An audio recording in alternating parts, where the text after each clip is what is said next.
Every single morning, at exactly 7 o'clock, an old man walked to the same wooden bench.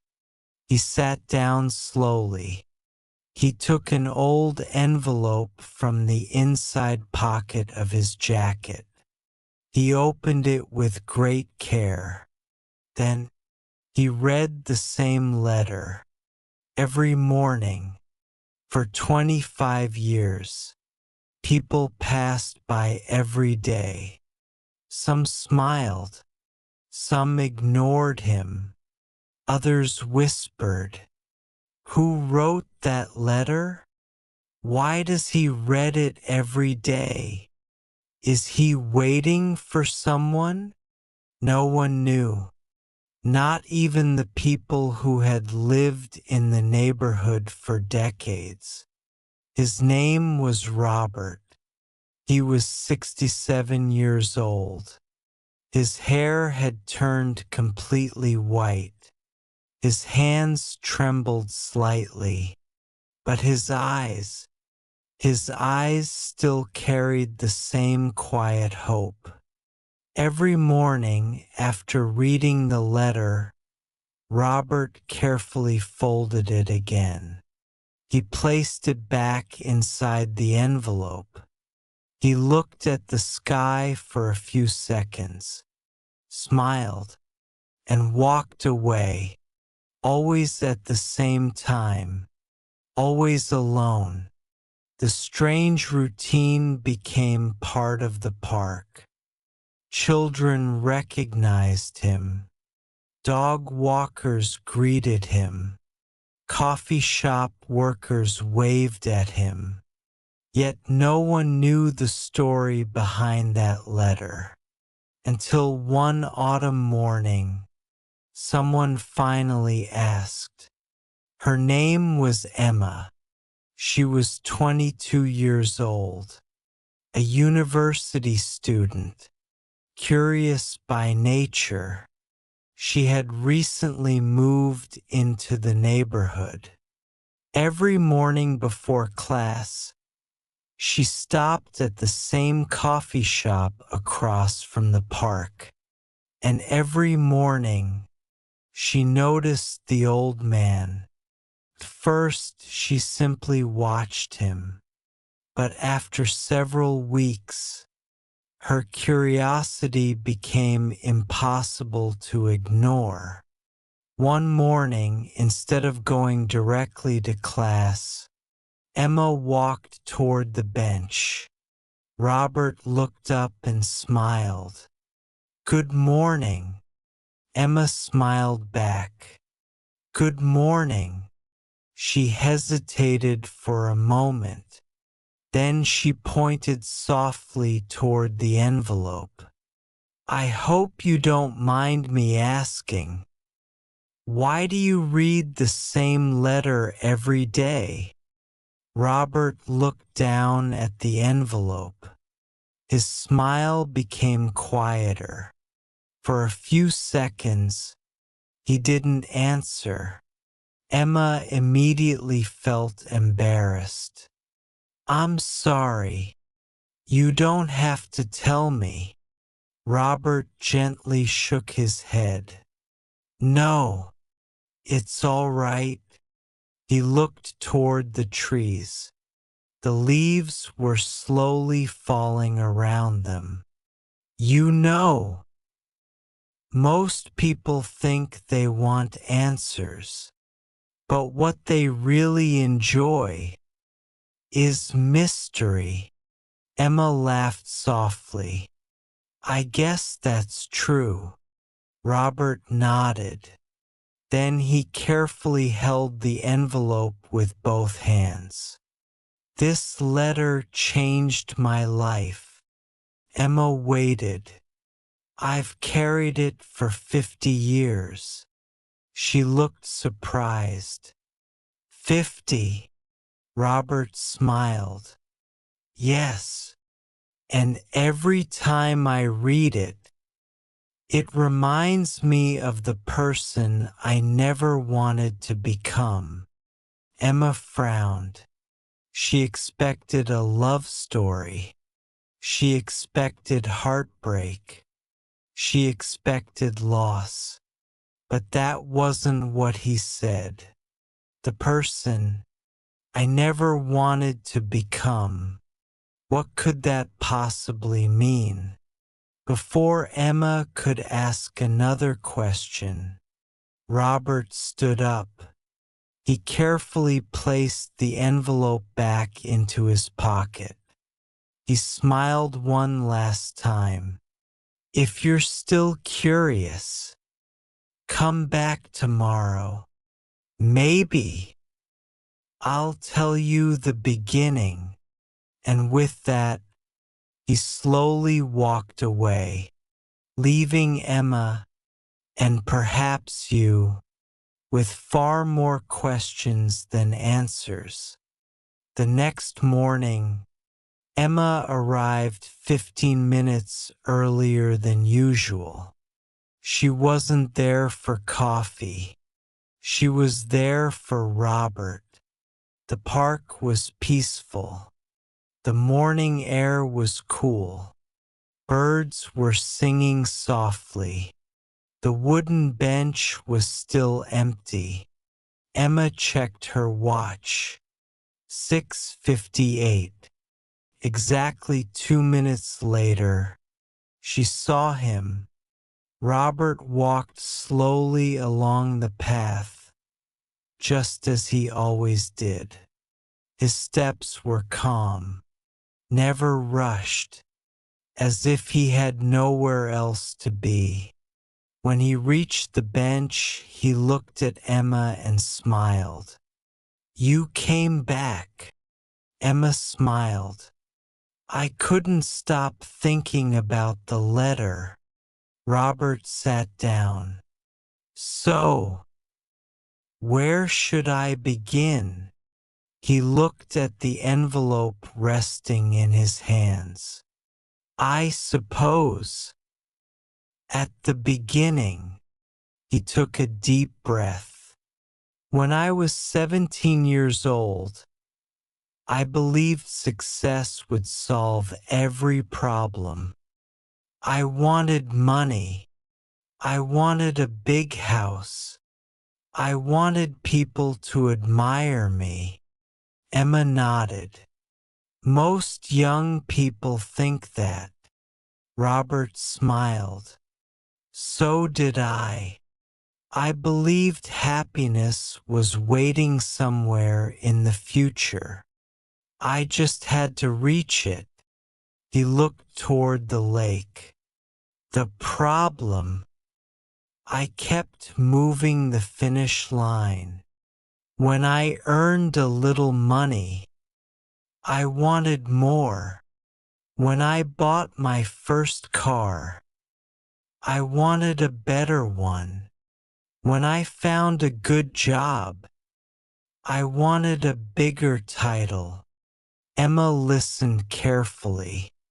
"It never ended." Robert shook his head slowly. "No, it never does." A gentle breeze moved through the trees. For a few seconds, neither of them spoke. Finally, Emma asked, "So, who wrote the letter?" Robert smiled again. "Not yet." Emma laughed. "You're good at creating suspense." Robert laughed too.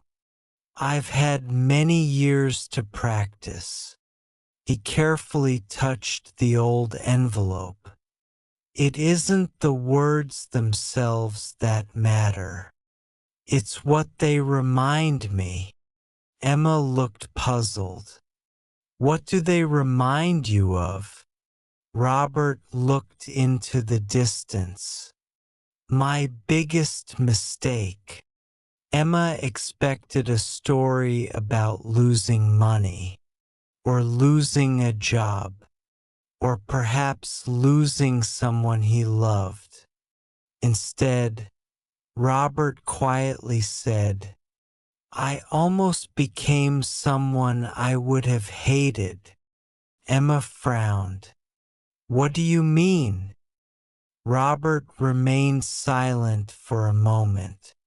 Then he pointed toward a young father playing with his little daughter nearby. Do you see them? Emma smiled. Yes. They look happy. Robert nodded.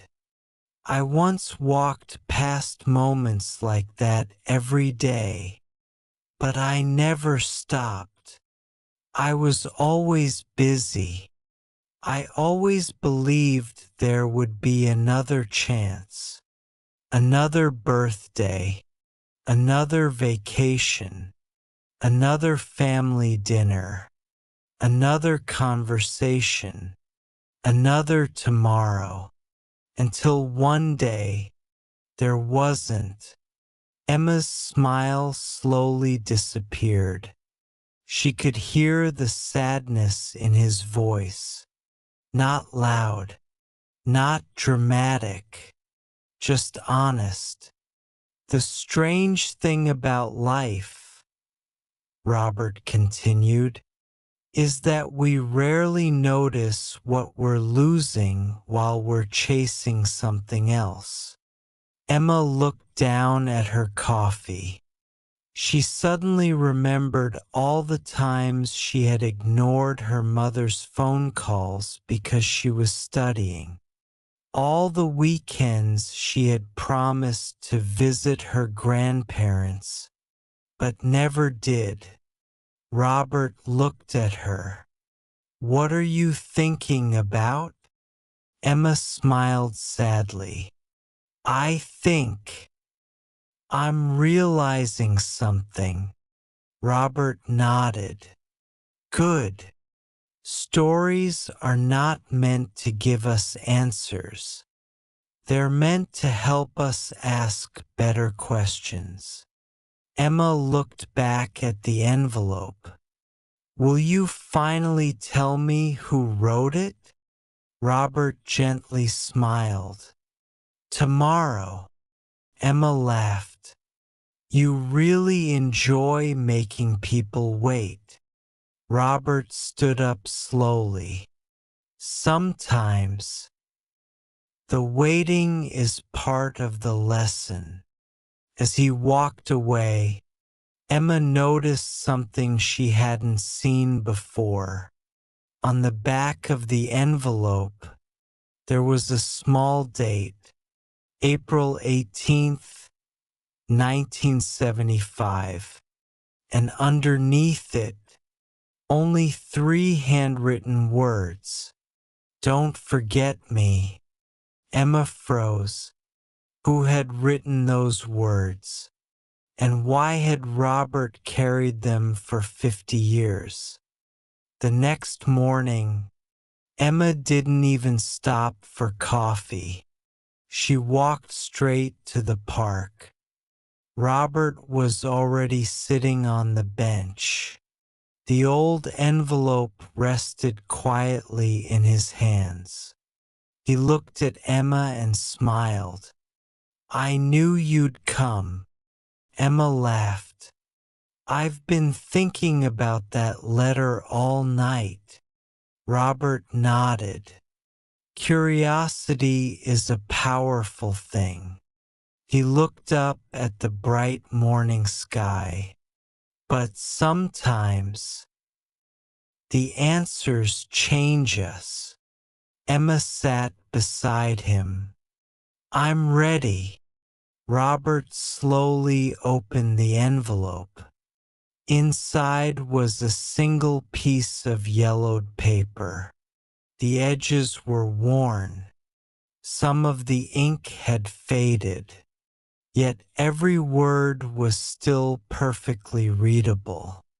Robert stared at it for a few seconds. Then he folded it closed again. Before I show it to you, I need to tell you something. Emma listened carefully. When I was young, I wasn't a kind man. She looked surprised. You? Robert smiled sadly. Not cruel, but selfish. I believed my dreams were more important than everyone else. I worked every weekend. I skipped birthdays. I missed anniversaries. I even missed my father's last fishing trip. Emma remained silent. He asked me many times, "Come with me, Robert. Work can wait." But I always answered, "Maybe next time." Robert lowered his head. There was never a next time. Emma felt her chest tighten. What happened? Robert took a slow breath. He died 2 weeks later. The park suddenly felt very quiet. I still remember the empty chair at his funeral. Robert's voice became softer. I wasn't crying because he was gone. I was crying because I suddenly understood. I had been too busy building my future to live my present. A long silence followed. Emma didn't know what to say. Sometimes silence is the greatest form of respect. Robert continued. 4 years. I blamed my job, my responsibilities, my lack of time. But one day, I finally admitted the truth. I always had time. I simply chose other things. Emma looked away. His words reminded her of her own life. Her younger brother had invited her to lunch many times. She was always studying, always working, always saying, "Maybe next week." She suddenly wondered how many next weeks had already disappeared. Robert carefully placed the envelope on the bench. You asked who wrote this letter. Emma nodded. Yes. Robert smiled. Almost everyone believes it was written by someone I loved. He looked around the peaceful park. Some people think it was my wife. Others think it was an old girlfriend. Emma smiled. I thought the same. Robert laughed quietly. I know. He gently touched the envelope. But that's because people often look for love stories. The truth is usually much simpler. Emma leaned forward. So who wrote it? Robert looked directly into her eyes. I'll tell you, but first. He pointed toward a large oak tree across the lake. Do you see that tree? Emma nodded. It has been there longer than I have. When I was 17, I sat beneath it. It was the day before I left my hometown. It was also the day I made the biggest promise of my life. Emma's heart raced. The letter was written that day. Robert slowly smiled. And tomorrow, I'll finally let you read it. Emma almost laughed in disbelief. You've made me wait 3 days. Robert laughed too. The best stories are never rushed. As he stood to leave, a gentle breeze lifted one corner of the envelope. For just a brief second, Emma caught a glimpse of the first line. It read, "Dear future Robert." Emma froze. Future Robert? She whispered to herself. He wrote it. But if Robert had written the letter himself, why had he spent 50 years reading it every single morning? Tomorrow, she would finally discover the answer. The next morning, Emma arrived before the sun had fully risen. The park was almost empty. A gentle mist floated above the lake. Everything felt peaceful, yet Emma's heart was racing. She knew today was different. Today, she would finally read the letter. Robert was already waiting. He smiled as she approached. "I was wondering if you'd come." Emma laughed softly. "I don't think I could have stayed away." Robert nodded. "I felt the same way 50 years ago." For a long moment, neither of them spoke. Then Robert slowly removed the old envelope from his jacket. His hands trembled slightly, not because he was afraid, because this moment had become sacred. He carefully opened the envelope. The paper inside looked fragile. Years had turned it a soft golden color. Robert gently handed it to Emma. For the first time, "I'm ready for someone else to read it." Emma accepted it with both hands. She unfolded the paper carefully. At the very top, written in neat handwriting, were the words, "Dear future Robert." She looked at Robert. He simply nodded. "Keep reading." Emma took a slow breath.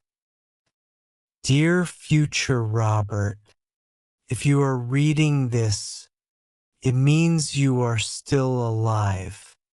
And if you are still alive, then today is another chance. I don't know what kind of man you've become.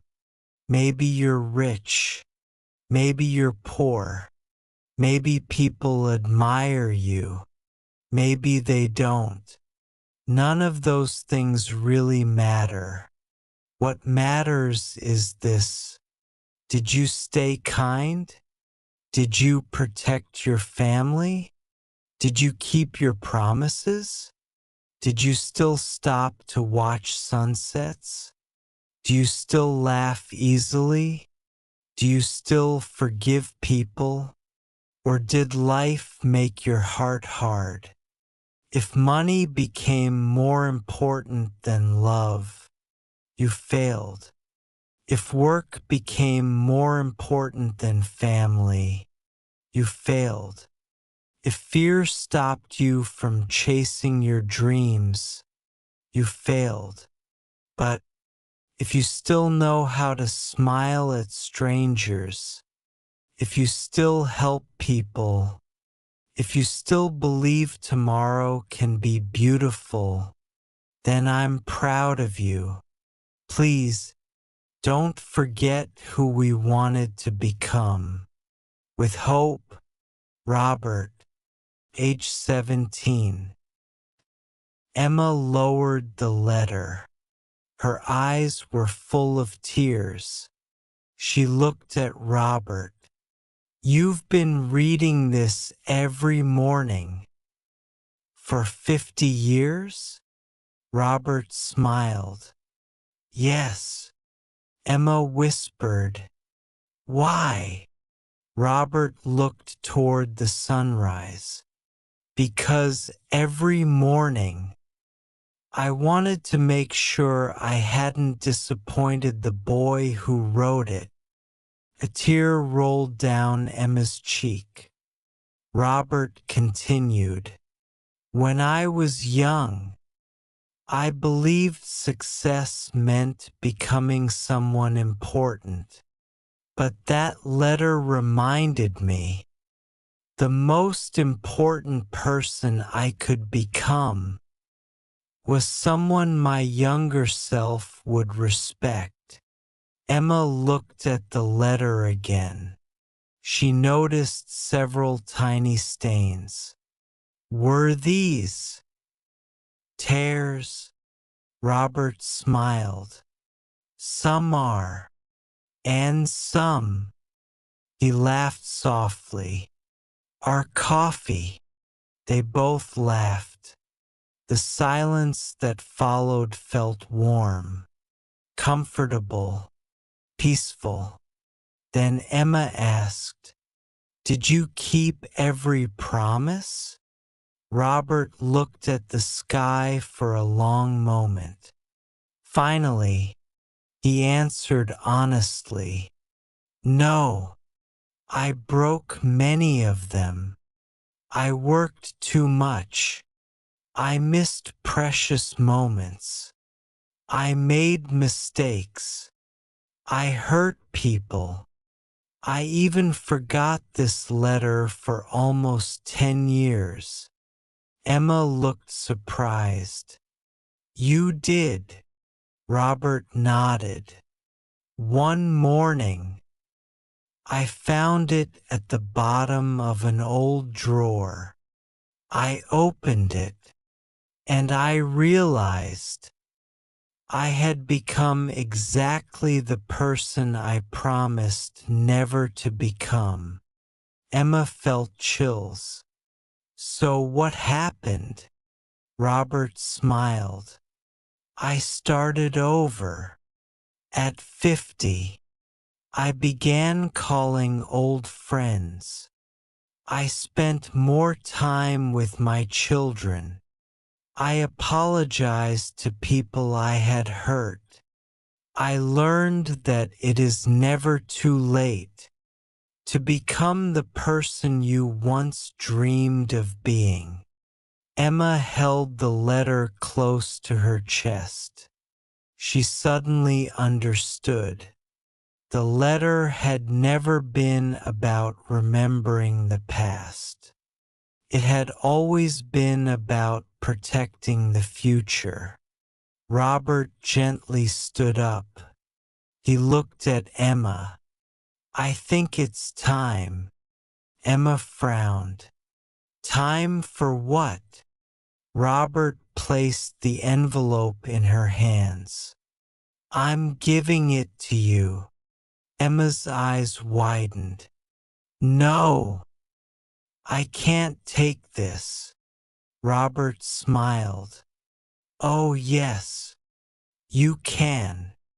Because tomorrow, I won't need it anymore. Emma looked confused. She had no idea what Robert meant. Emma looked at Robert with confusion. What do you mean?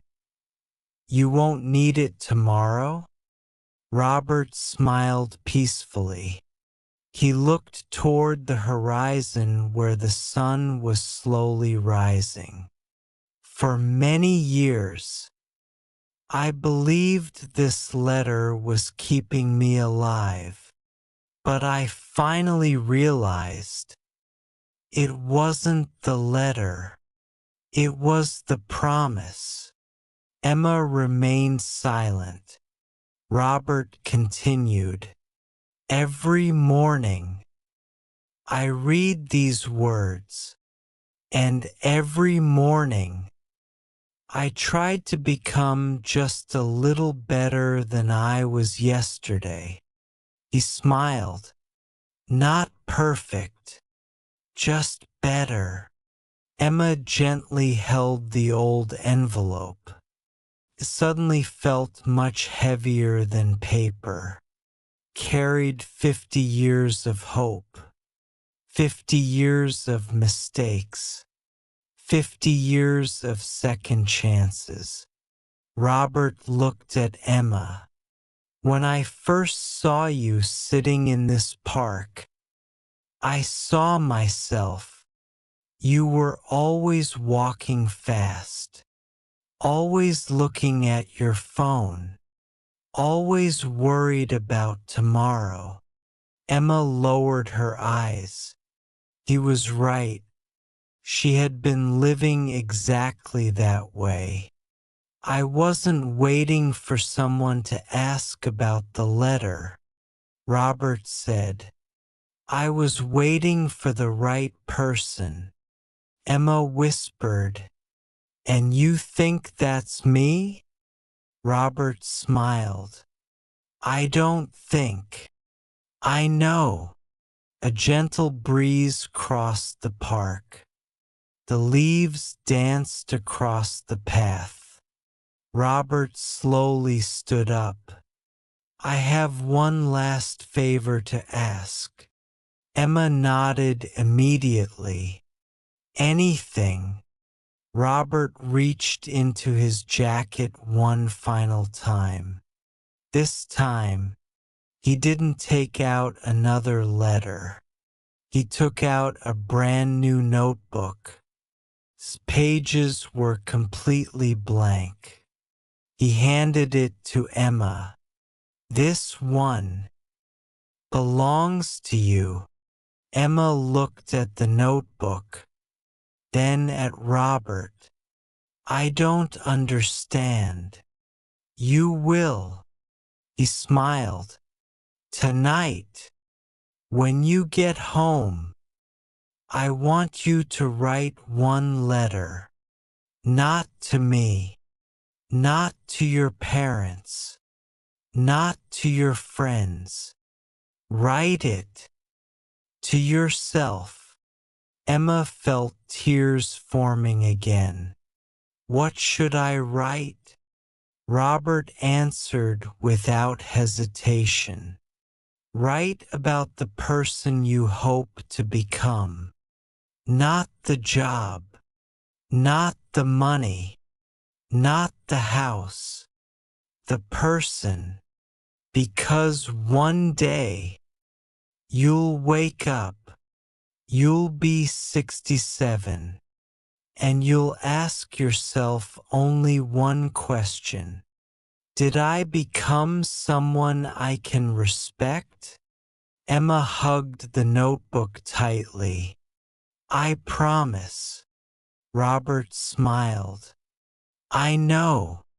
They sat together in silence for several minutes. Neither of them needed to speak.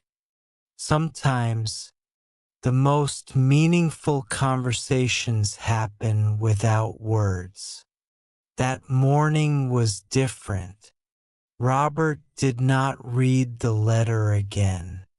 He folded it carefully, placed it inside Emma's notebook, and closed it forever. 3 days later, Emma returned to the park. The bench was empty. She waited. 7 o'clock passed. Then 8. Robert never came. She visited his small house. A neighbor opened the door. I'm sorry, the neighbor said softly. Robert passed away peacefully 2 nights ago. Emma stood completely still. There were no dramatic tears, no screams, only silence. The kind of silence that changes a person forever. The neighbor handed her a small wooden box. He asked me to give this to you. Inside the box, there was only one sentence written on a small piece of paper. It said, "The greatest inheritance you can leave the world is the example of a life well lived." Emma closed her eyes. She smiled through her tears. That evening, she opened the notebook Robert had given her. On the first page she wrote, "Dear future Emma, I hope that no matter how busy life becomes, I never forget the people I love. I hope I choose kindness over success. I hope I protect my peace. I hope I never stop learning. And if one day I forget who I wanted to become, I hope this letter brings me home again." She folded the page, closed the notebook, and smiled. The next morning, at exactly 7 o'clock, a young woman sat on the same wooden bench. She opened a letter and quietly began to read, not because she was living in the past, but because she wanted to protect her future. Maybe one day someone will notice, someone will become curious, and another story will begin. Before you leave today, I want to ask you something. If you wrote a letter to your future self tonight, what would the first sentence be? Write it in the comments. Someone out there may need to read your words today. And remember, the future isn't built tomorrow. It's built by the choices you make today. Thank you for spending these moments with us. Until our next story, take care of your future self.